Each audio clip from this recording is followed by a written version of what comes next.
Quiero compartir con ustedes una palabra que se llama hay propósito. Hay un propósito en tu problema. Si tú tienes un problema, hay un propósito al cual Dios quiere llevarte. Así que puedes mirar al que tienes a tu lado y decirle, hay propósito en todo lo que tú estás viviendo. Hoy no lo puedes entender, pero vamos a ver algunas maneras en que Dios quiere que aprendamos a pasar por ese problema, por esa situación.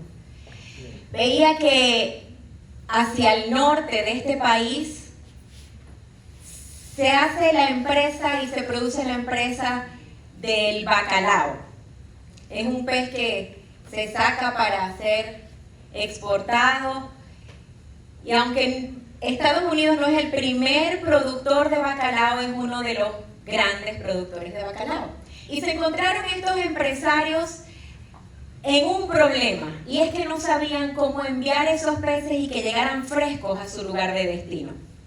Así que decidieron colocarlos en estanques con agua salada, agua de mar, para ver si eso funcionaba. Y se dieron cuenta que no funcionó. Los peces se volvían flácidos, inactivos, y cuando llegaban al lugar donde habían sido comprados, estaban totalmente sin sabor. Así que alguien tuvo una genial idea y dijo, los bagres son enemigos del bacalao. Así que vamos a colocar en los estanques de los barcos, vamos a enviar esos peces, esos bacalaos con bagres adentro. ¿Y saben qué pasó? Los bacalaos llegaron bien fresquitos a su lugar de destino. ¿Por qué? Porque el bagre se encargó de mantenerlos bien despiertos, bien activos, porque tenían que velar por su vida. Muchas veces nos encontramos en situaciones, en problemas, en adversidades, en momentos de tristeza, momentos de dolor, en esos momentos en que decimos, Señor, ¿por qué está pasando esto? Y yo sé que tal vez muchos dicen, pastora, no ha sido un bagre, ha sido una piraña. Y otros dirán, no ha sido una piraña, ha sido un tiburón lo que metieron en mi estanque. Ese problema, esa dificultad, es lo que Dios quiere usar para mantenernos fresquitos, activos, creciendo y listos para reproducirnos. Dile al que está a tu lado, ¿eres bagre o bacalao? Bagre o bacalao. Veo que el Señor dice en su palabra en Romanos 8:28, que a los que amamos a Dios, todas las cosas nos ayudan a bien. Dice, a los que conforme a su propósito son llamados. Todo ayuda para bien, pero definitivamente poder entender esto que estoy viviendo, ¿en qué me ayuda para bien, pastora? Es lo que creo que es la pregunta de todos. Puede ser una enfermedad, puede ser una situación financiera, puede ser una situación emocional de relaciones, puede ser aún algo que ni siquiera sé qué es, pero estoy enojado, estoy molesto, estoy confundido. ¿En qué me puede ayudar para bien? Lo que tú llamas problema, Dios lo llama propósito. Y por eso quiero compartir contigo rápidamente algunos propósitos que el Señor me ha mostrado a través de su palabra, no solamente con grandes hombres que vivieron dificultades, que vivieron adversidades, sino que el Señor lo vino haciendo en mi vida. Dios usa los propósitos, es lo primero que quiero compartirte. Dios usa los propósitos para que nos acerquemos a Él, para que cambiemos de dirección del rumbo en el que estamos caminando, para que volteemos nuestra mirada a Dios y para que entendamos que alejados de Él nada somos. Muchas veces el orgullo, la soberbia, la altivez, el enojo, la amargura, son cosas que el enemigo utiliza para, lejos de querer estar cerca de Dios, decir, a Dios no le importa mi vida, a Dios no le importa lo que estoy pasando, a Dios no le importa mi sufrimiento. Y estamos seguros que eso es un engaño de las tinieblas. Tal vez escuchaste hablar de Dios desde pequeño, tal vez eres cristiano desde hace muchos años, tal vez has crecido en una iglesia rodeado con la palabra del Señor, pero puede ser que estás queriendo vivir a tu manera, alejado de Dios. Dice la palabra del Señor que el que se acerca a Dios crea que le hay y es galardonador de los que le buscan. Y por eso decía el Señor, el primer propósito que tú quieres hacer en nuestras vidas es que volteemos nuestra mirada a ti. Es que te reconozcamos como nuestro único y suficiente Dios. Una de las mentiras que el enemigo veo que más consecuentemente utiliza en la vida de los hijos de Dios es decir, Dios no te ama. Porque si Dios te amara, no estuvieras pasando por esta situación. Y fue lo que sucedió en mi vida. Me casé muy joven, ustedes conocen la historia, de 17 años. Tomé la decisión y me sentía sumamente responsable de la decisión que estaba tomando, sumamente segura del paso que estaba dando. Y los primeros 7 años, para no decir que fue un infierno, porque no podemos tener ni siquiera la idea de lo que puede ser ese lugar, por los primeros 6, 7 años de matrimonio fue una locura total. Fue querer cada uno vivir conforme a nuestra manera de pensar, a nuestro deseo, a nuestros paradigmas, a los patrones que traíamos de casa y cada uno quería imponernos. Y aunque conocíamos de un Dios de amor, estábamos viviendo fuera de ese amor.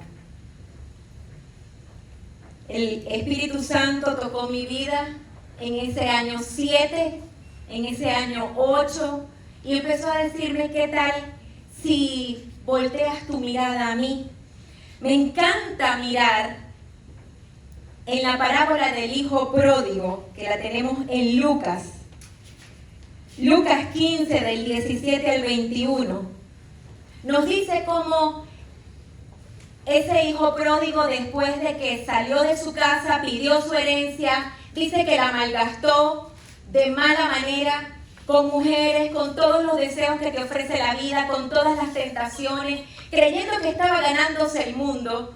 Dice que en su pecado llegó a comer de lo que comían el alimento de los cochinos, de los cerdos. Y fue ahí, dice la palabra del Señor, cuando volviéndose en sí dijo, en la casa de mi padre, ¿cuántos jornaleros hay que pueden comer mañana, tarde y noche y yo aquí comiendo esto? Volveré a mi padre, volveré a mi casa y le diré, Padre, he pecado contra el cielo y contra ti y no merezco ser llamado tu hijo. Cuando tenemos el arrepentimiento que viene de Dios, es cuando entendemos, no merezco nada, no lo merezco. Mientras que tú estás en el pensamiento de yo lo merezco, tú no estás arrepentido. Ni por tu manera de vivir, ni por tus pecados, ni has entendido que así como traemos una herencia genética, una herencia, esa herencia que el médico te pregunta acerca de tus padres, de tus abuelos, de tus ascendentes, también traemos herencia espiritual de nuestra familia. Y estamos cargando con eso de a gratis, nadie nos lo pidió. Pero cuando tenemos este arrepentimiento que tuvo el hijo pródigo de decir, yo he pecado, voy a regresar a donde mi padre y le voy a decir, no merezco ser tu hijo, hazme un jornalero.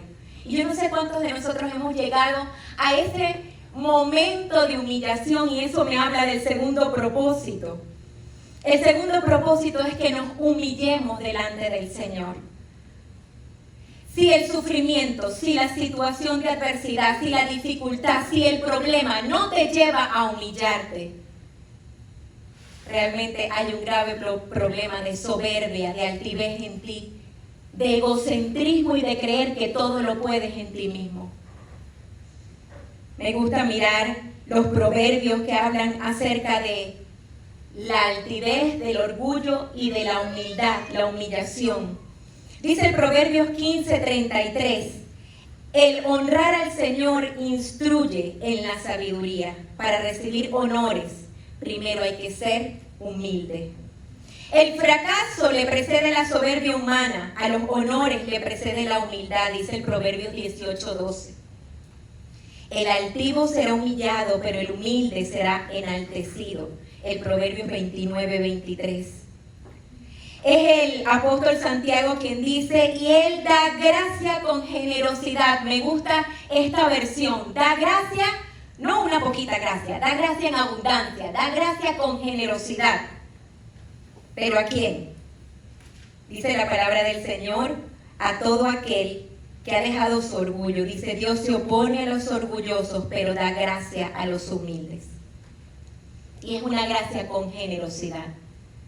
Yo no sé si ahorita tú estás en un proceso de que has recibido honor y de que estás levantado o estás siendo quebrantado y procesado. Si estás en un proceso de dificultad, cualquiera que ya sea, quiero decirte que el arrepentimiento y el humillarnos delante de la poderosa mano de Dios es lo que nos va a permitir ser exaltados. Yo no tenía nada que cambiar. Mis primeros años de matrimonio me consideré la esposa perfecta, la madre perfecta, la mujer virtuosa de Proverbios 31, y que este hombre tenía que darse con una piedra en los dientes por tan grande bendición. Venía de un hogar perfecto, diciendo, tengo todo para levantar un hogar, conozco la palabra del Señor, he sido instruida desde pequeña en la palabra del Señor. Y haber pasado esos primeros años de quebrantamiento, de dificultad, porque las mujeres nos casamos pensando en ese castillo rosado. Y entonces nos damos cuenta que empezamos a amanecer con una bestia. Y decimos, Señor, si tú cambias a la bestia, ya no seremos la bella y la bestia, sino que seremos el príncipe y la bella. Y fueron años en que el Señor me permitió pasar por todo eso. Lloraba solas. No me atrevía ni siquiera a regresar a mi casa paterna. 3 veces le dije, me devuelves. Y en el camino le decía, regrésate, no voy a entrar. Decía, tengo que asumir responsabilidad de mis decisiones. Tengo que ser responsable delante del Señor porque el matrimonio es una relación de pacto, primero con Dios, antes que con mi esposo. Y le decía, regrésate. Y fueron los años en que el Espíritu Santo dijo, ¿qué tal si empezamos a trabajar contigo? Años en el que fui humillada y a veces pensamos que la humillación es que estamos expuestos, que nuestra vergüenza está siendo expuesta a los demás, que todo el mundo está notando este oprobio, esta falta que me han hecho y pensamos que la actitud de humildad es algo externo y realmente no lo es. La actitud de humildad es un corazón contrito, un corazón humillado que dice la palabra del Señor que Dios no desprecia. Que dice, Señor, comienza conmigo. Porque tú lo puedes hacer con él, con ella. Tú puedes cambiar esta situación del día a la noche. Tú puedes sanarme, tú puedes restaurarme. Pero ¿qué quieres mostrarme? ¿Qué quieres enseñarme? El tercer propósito definitivamente entonces, después de esta actitud de humillación, es decidir doblegar nuestra voluntad, es obedecer la voluntad de otro. Doblegar nuestra voluntad es obedecer la voluntad de otro. Hebreos 5:8, me encanta ver la actitud de nuestro Señor Jesucristo que dice que aunque era hijo de Dios, aprendió obediencia por medio del sufrimiento. Y a veces pensamos, si somos hijos de Dios no vamos a sufrir. Lamento decirte que te han mentido. Es por medio del sufrimiento que vamos a aprender obediencia. Y a veces decimos, ¿por qué estoy pasando esta situación? ¿Por qué estoy sufriendo? Y queremos buscar el por qué. Y no entendemos que no es el por qué, sino el para qué, Señor.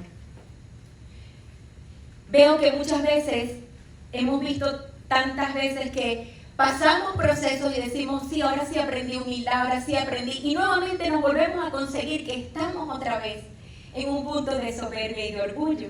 Y nuevamente, bingo, esa era yo. Nuevamente el Señor me vuelve a confrontar y después de estar ya caminando en el proceso de restauración del matrimonio, donde decidimos mutuamente en 3 oportunidades vamos a firmar el papel porque esto es masoquismo, ya esto no se aguanta más. Y el Espíritu Santo ha venido tratando y trabajando conmigo. Marlo, hay áreas en tu vida que quiero cambiar, hay patrones de tu hogar que quiero que rompas, no es a la manera de tus padres, es a la manera de Dios. Hay experiencias que quiero que aprendas, sobre todo la parte de la mansedumbre y de la humildad. Porque a veces sabemos y conocemos que el Señor Jesús dice en su palabra que Él fue manso y humilde. Y dice, aprended de mí, que soy manso y humilde. Pero no tenemos ni idea de lo que es ser manso. Pensamos que manso es una persona esa que no pelea, esos que se quedan calladitos, esos que no refutan. Y aún esos calladitos pueden ser soberbios, altivos, pero pasivos, calladitos. Porque por dentro estoy buscando hacer mi voluntad, estoy buscando controlar, estoy buscando que se hagan las cosas a mi manera y les conviene a los demás obedecerme para que les vaya bien. Queremos opinar de todo, para todo, en todos los temas sabemos, de todo queremos refutar, de todo queremos entrar en un pico y pala. Y el Señor Jesús fue formando mi vida y la sigue formando en esa área. En aprender que callar es de sabios, que no todo el tiempo tengo que hablar, que no todo el tiempo tengo que dar una opinión. Que es mejor esperar que el otro pida el consejo antes de salir nosotros de defensa.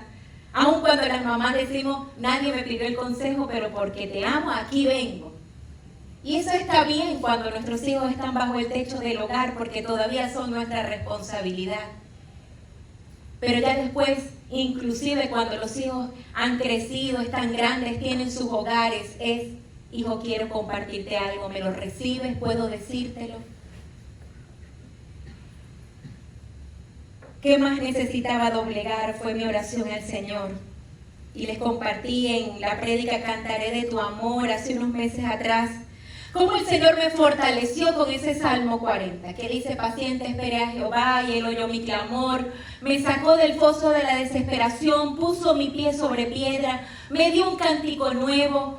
Tantas son tus maravillas que no puedo contarlas, voy a levantarme en la congregación y hablar de ellas. Y estaba hermoso el Salmo.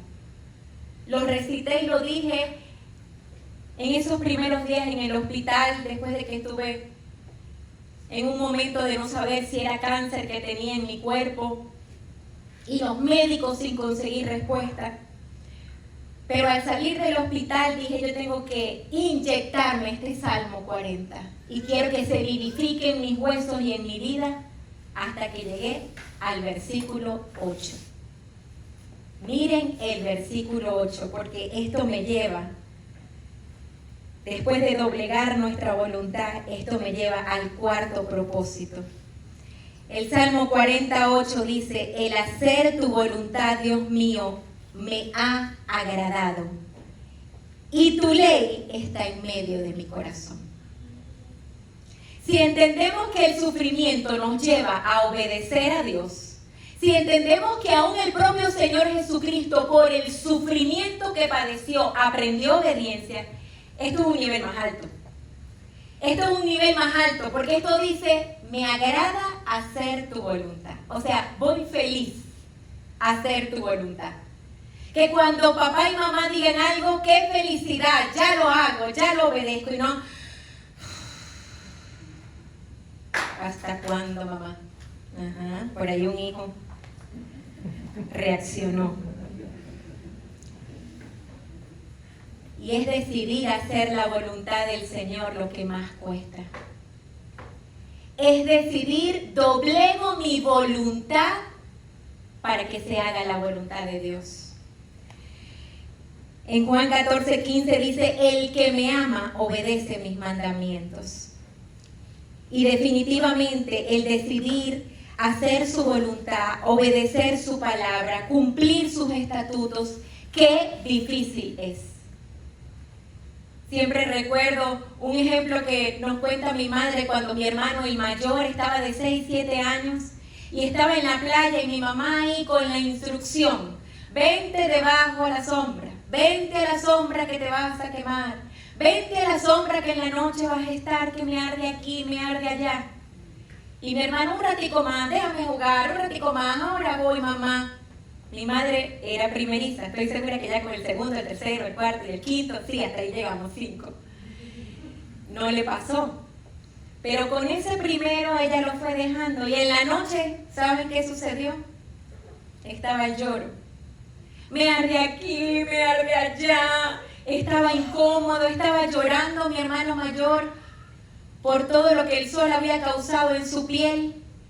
Y dice mi mamá que mirándolo con ojos de tristeza, pero también de seguridad, le dijo, ¿para qué Dios le da padres a los hijos si no es para obligarlos a hacer lo que ellos no quieren hacer? mi hermano Marco Daniel había conseguido un culpable del ardor en su cuerpo. Y definitivamente, si usted y yo podemos evaluar nuestras vidas y podemos pensar qué tan obediente he sido a las autoridades, llámese padres, llámese profesores, llámese el técnico del equipo, llámese tal vez el alcalde, el presidente, el del condominio. ¿Cuántas veces queremos, tal vez en Venezuela, aquí no te da chance de pelear con el condominio, pero en Venezuela, ¿cómo podíamos ver esas viejitas brolleras que les encantaba pelear en el condominio? ¡Qué dificultad para someternos a la voluntad y a la autoridad de otro! Pero Dios permite el sufrimiento porque es obligatorio poder sufrir para aprender obediencia. Así que después de obedecer su palabra, de creer que esa ley está en nuestro corazón y que por esos mandamientos vivimos, que por su palabra caminamos, veo que el quinto propósito es decidir confiar, creer, resistir y permanecer tomados de la mano de Dios.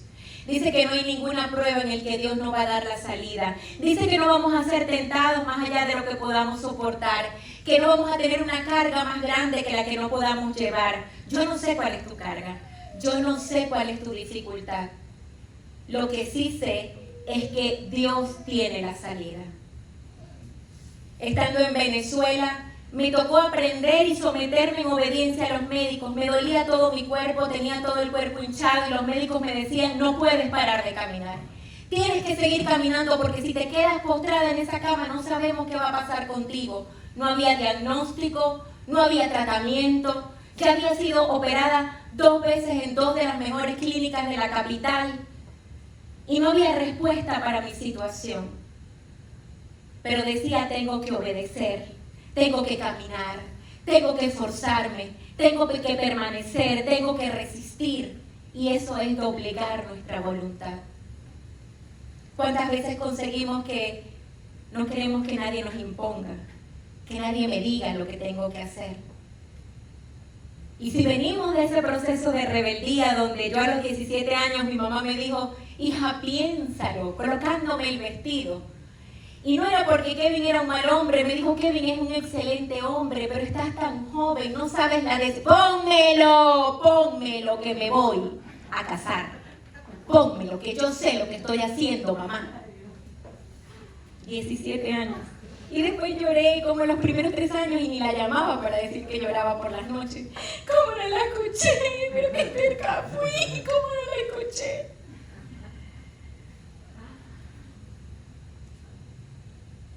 ¿Cuántas veces respondemos al Señor, pónmelo y déjame en paz? ¿Cuántas veces le respondemos a nuestros padres, a nuestras autoridades, al líder que quiere amarte, preocuparse por ti? Al pastor que tal vez aquí viene otra vez la pastora a meterse, a opinar. No me parece que diga esto, no me parece que diga aquello. Es porque no hemos aprendido lo que es el consejo de la autoridad puesta por Dios. Hay mucho silencio. Creo que algunos están pensando en doblegar la voluntad. Pero ya había pasado al punto 5 y me devolví al 4. Decidir confiar, creer y resistir. Dice, los que confían en Jehová son como el monte de Sión, que no se mueven, sino que permanecen para siempre. Cuando usted decide pelear la batalla, tomado de la mano de Dios, entendiendo que Dios es fiel a sus promesas, que Dios no le va a abandonar, que Dios cumple todas y cada una de sus palabras, usted aprende a permanecer. Cuando viene la adversidad, después de que usted ha vencido la anterior, ya no le parece gran cosa. Miren, eso es, yo lo imagino como las mamás cuando no tienen hijos. Una mujer sin hijos es así. Ay, pastora, tengo 3 días que no me levanto de la cama porque usted sabe, estoy en mis días difíciles del mes y no he podido pararme. Y yo digo, no es mamá. Si fuera mamá, le tocaría pararse. Después ustedes ven a la primera, pero aquí tenemos una que está primeriza. Ay, pastora, esto sí sufre porque hay que vomitar tanto. Ay, pastora, ¿hasta cuándo? pero mi amor y la bendición y la alegría de que tienes el primero. Y después cuando estamos en el primero decimos, no me da tiempo ni para cepillarme los dientes. Tenemos el primero y tenemos la excusa perfecta. Miren, pastores, no me pude conectar porque es que de verdad con el niño no puedo asistir al Zoom, no puedo responder, no me da tiempo para nada. Me llega a las 3 de la tarde y yo en pijama. Pero cuando tenemos el segundo decimos, nos damos cuenta que sí, que tenemos que cepillarnos los dientes, que tenemos que salir a trabajar, que si tenemos nuestros días difíciles, 3 ibuprofeno para adentro y hay que avanzar. Y después, para los que tienen 3, 4 y 5, y para los que como mi mamá tuvieron 5, ya eso es estatua. Ya eso es un busto en medio de la plaza. Solamente la sabiduría del Señor. Porque a mí 3, cuando los tuve pequeños, me decían todos mamá al mismo tiempo y había minutos que decía, me llamo Marluy, no quiero escuchar más mamá. Marluy para el próximo que quiera comunicarse conmigo. Pero es así como las mujeres aprendemos resistencia. No nos vamos a comparar con los caballeros, vamos a dejarlos que ellos resisten en otras muchas áreas que nosotras no podemos entender todavía, pero resisten, mujeres. Y por eso, en una oportunidad cuando fui al médico, con mi cabeza colapsada de la inflamación, dormía con bolsas de hielo alrededor, y mi hermana me acompañó en esa oportunidad de la terapia del dolor, me colocaron más de 100 agujas y me dijo, ¿cómo puedes soportar eso en tu cabeza? Y le dije, porque el dolor es más grande que las agujas, creo que ni siquiera las siento.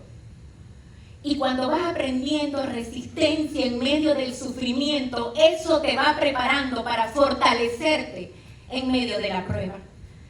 Para que no cualquier cosita te haga decaerte y llorar y se forman esas lupitas, que el llanto por cualquier estupidez. Cuando aprendemos a resistir en el combate es porque sabemos que la fuerza no viene de nosotros, sino que la fuerza viene del Señor.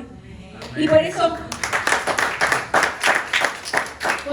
mi sexto y último propósito en la adversidad es saber que Dios te quiere usar.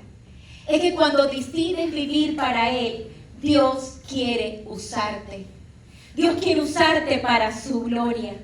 Me encanta mirar la actitud que tuvo ese pastorcito de ovejas al vencer al gigante. Todos veían un gigante. Todos veían una amenaza de muerte. Él veía un oso, un león, que ya él había vencido en el desierto. Para los demás era un palacín inmenso de grande estatura, un guerrero famoso que ya había acabado a otros ejércitos. El pastorcito miraba era el oso que él había matado en el desierto para proteger a sus ovejas. Pero lo que el pastorcito había entendido, el mismo Dios que me dio la fuerza para ir contra esas bestias en el campo, es el mismo Dios que hoy está conmigo. Es el mismo Dios que declara que Él es mi fuerza, mi fortaleza, mi alto escudo, mi socorro. Y le dijo, tuvo esa gran osadía, un pastorcito de ovejas, de decirle, tú vienes contra mí con espada y jabalina, pero yo vengo contra tuya en el nombre del Señor. En el nombre de Jehová de los ejércitos, hoy tus carnes van a ser devoradas por las aves. Cuando hemos pasado procesos de adversidad en el pasado y hemos resistido, podemos levantarnos y decir, un momento, ¿quién es este incircunciso? ¿Qué se ha creído? Póngale el nombre que usted quiera. Situación financiera, relación familiar, tal vez alguna situación de dolor, una enfermedad. Cuando usted aprende que el Señor es su fortaleza, que el gozo del Señor es una herramienta para pasar la prueba, usted está con un carácter formado para decir, si Dios está conmigo, ¿quién en contra de mí? Pero me llama la atención, ¿qué estamos pidiendo? ¿Cuál es esa petición que hay en tu corazón? ¿Qué es eso que te está quitando el sueño, la preocupación, que te mantiene afligido? Con los niños en estos días estuvimos hablando acerca de peticiones que ellos querían hacerle a Dios. Y es que a veces oramos y pedimos como no conviene, dice la palabra del Señor. Una de ellas dijo, quiero que sea de noche todo el tiempo. quiero que sea de día todo el tiempo, no quiero que se ponga de noche. Y le dije, princesa, por eso no podemos orar, porque Dios hizo el día y la noche.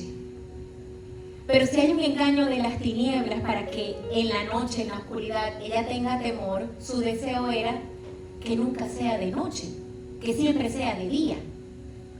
Y le dije, vamos a empezar a orar para que estés tranquila y para que puedas disfrutar del sueño y puedas disfrutar de la noche, porque Dios hizo la noche para el descanso.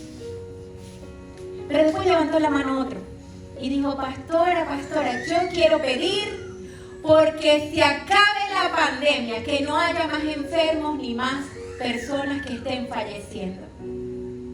Me quedé pensando por un momento y le dije, Señor, tú conoces el corazón de este niño.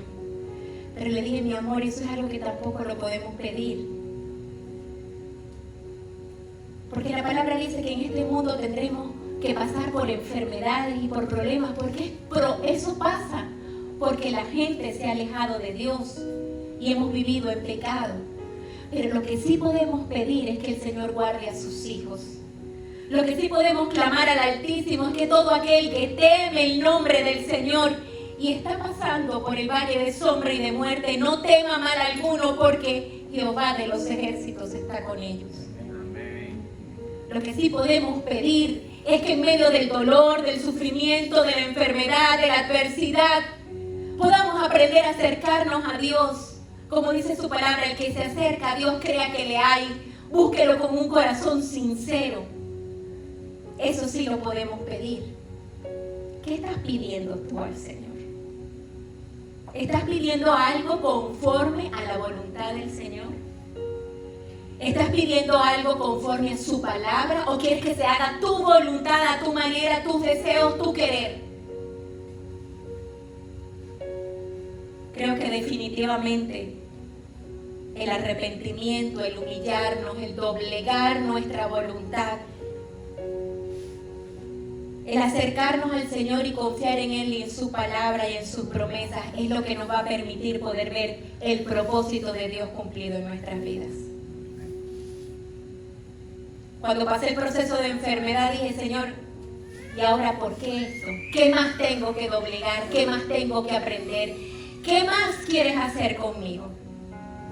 Y quiero contarles rápidamente que fueron meses de indecisión. Lo que yo pensé que era que terminaba un tratamiento para restablecer mi cuerpo en 2 años, los doctores dijeron en 5 años más.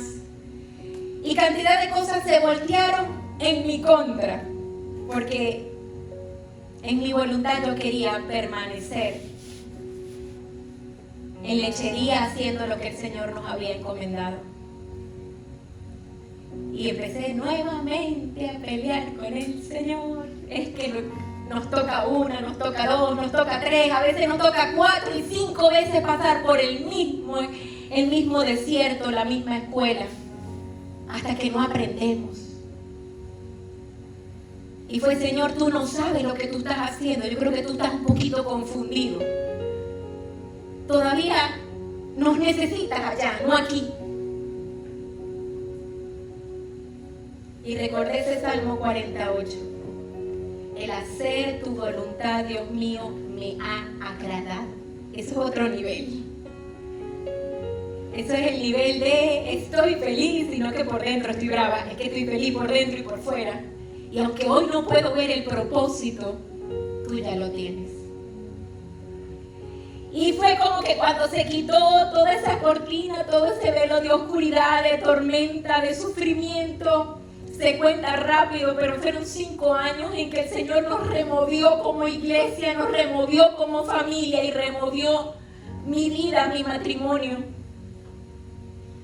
Al quitar esa cortina, hoy podamos ver este sol radiante en esta ciudad, estos hogares congregados y una visión que no es de un hombre, sino que es el sueño de Dios para esta ciudad levantarse en casa de Dios mañana.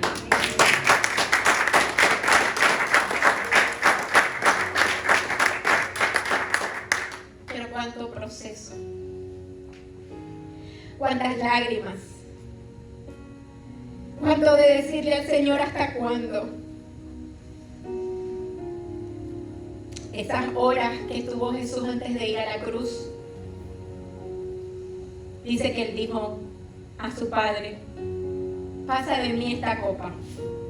Ese fue su deseo, su petición. Pero que no se haga mi voluntad, sino la tuya. Y dice que inmediatamente que Jesús pronunció esas palabras, un ángel descendió del cielo y lo fortaleció. Usted y yo necesitamos la fortaleza del cielo, pero solamente la vamos a recibir cuando estemos decididos a decir: no se haga mi voluntad, sino la tuya. Quiero aprender a caminar en tu voluntad, quiero amar tu voluntad hasta el punto de poder llegar a decir como el salmista: el hacer tu voluntad, Dios mío, me ha agradado. Decirle algunas cosas del proceso. El proceso es doloroso, es necesario y es obligatorio. Si usted todavía no ha aprendido obediencia, no quiero desanimarlo ni asustarlo, pero probablemente está a punto de un proceso. Si usted está en el proceso, usted tiene la oportunidad de aprender obediencia y someter su voluntad a Dios, porque Dios lo quiere usar.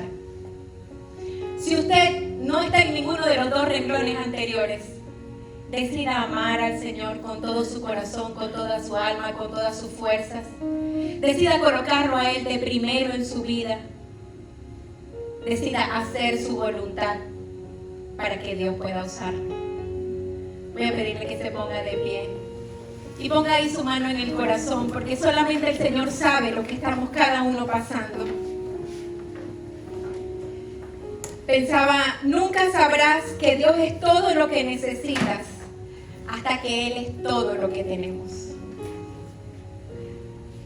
Nunca sabrás que Dios es todo lo que necesitas hasta que te des cuenta que no tienes a nada ni a nadie más a donde recurrir. Y Dios nos lleva a ese lugar de desierto, Dios nos lleva a ese lugar solitario, doloroso, para decirte: quiero formarte, quiero que me conozcas como un Dios de amor, quiero que aprendas a hacer mi voluntad. Bendito Padre Celestial, te damos gracias, Señor, porque hoy te conocemos como un Dios de amor, como un Dios de misericordia, un Dios de fidelidad, un Dios de nuevas oportunidades. Reconocemos nuestra falta, nuestro pecado, nuestro orgullo, nuestra altivez y nos humillamos delante de tu presencia para pedirte perdón. Estamos tan llenos de excusas, de justificaciones, de buenos argumentos para no acercarnos a ti, para no atender al llamado. Hay tantas distracciones en este mundo y por eso te pedimos perdón. Te pedimos que tu sangre nos limpie de todo pecado, limpie nuestros pensamientos, nuestras emociones, nuestros sentimientos. Llevamos cautivos nuestros pensamientos en obediencia a ti, porque queremos sacar todo pensamiento que no proviene de ti para que sean tus pensamientos, tus caminos los que obren en nuestra vida. Precioso Jesús, gracias porque nos dejaste un ejemplo de obediencia. Gracias porque aún pasando por el valle de sombra y de muerte podemos estar seguros que tú estás con nosotros. Gracias porque tu palabra es verdad y ella nos vivifica y nos fortalece para permanecer sin desmayar. Gracias, dulce Espíritu Santo, porque eres el consolador, el ayudador, quien nos guía a toda verdad. Y yo te pido en el nombre de Jesús que tú toques cada corazón para que cada uno individualmente, sin pensar en el de al lado, podamos exponernos delante de tu presencia, Espíritu de Dios, diciendo: Señor, ¿en qué necesito ser cambiado? ¿En qué necesito ser cambiada? Padre, te damos gracias. Te damos gracias por adelantado, porque aunque hoy no lo podemos ver, entendemos que esto que estamos pasando es parte del propósito que tienes para con nosotros. Y prometemos darte toda la gloria, toda la honra a ti, precioso Padre, precioso Jesús, precioso Consolador. Una vez que hayamos podido pasar este desierto, pasar la prueba y decir: el Señor ha estado con nosotros, Él es nuestro guía, nuestro apoyo. Sin Él nada hubiera podido ser.